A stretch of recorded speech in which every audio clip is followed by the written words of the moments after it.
News India 27 नव्या पिढीचं नवं माध्यम। नाशिक विभाग शिक्षक मतदारसंघातून रतन राजलदास चावला यांची उमेदवारी।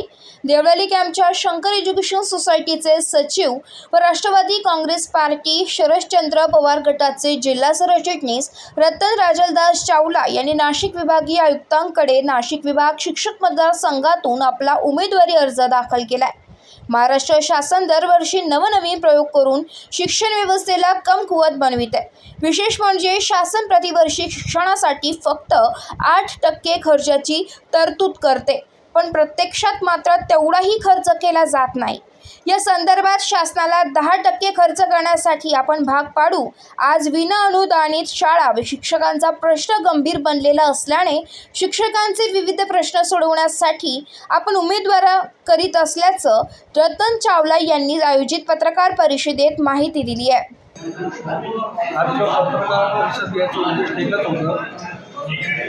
दिवस थोडे राहिलेले आणि माझं जो उद्दिष्ट आहे जे 15 वर्षांमध्ये मी शिक्षण विभागामध्ये प्रॉब्लेम्स पाहिले त्याला कसं सॉल्व्ह करायचं, तर लोकांपर्यंत पोहोचण्याकरता सर्वात चांगलं जो साधन आहे तो इलेक्ट्रॉनिक मीडिया आणि मीडिया आहे।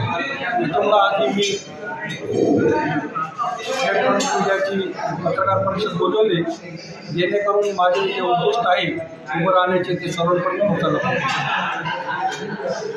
सर्वप्रथम मी इंग्लिश माध्यम शाळेचे टीचर्स आहेत त्यांना सरकारकडून कमीत कमी 50% पगार मिळावा हे माझं प्रमुख उद्दिष्ट राहणार आहे।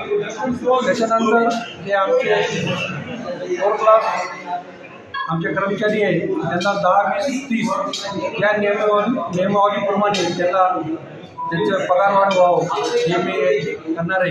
त्याच्यानंतर जे बजेटमध्ये 8% खर्च मान्य होतो ते फक्त खर्च 3% होतो, त्याचं पूर्ण उपयोग करून 15% म्हणून खर्च मान्य करून जेणे आमचे जेवढे पण महाराष्ट्राचे शाळा आहेत त्यांना भिंत, त्यांना शौचालय द्यायची, त्यांना चांगलं इन्स्ट्रक्शन इमारती मिळावा त्याच्याकरता ते 15% खर्च मिळावा म्हणून मी तिथं आंदोलन करतो। यावेळी हरेश तररेजा, बन्सीलाल गाडीलोहार, सोपान कांगणे आदी जण उपस्थित होते।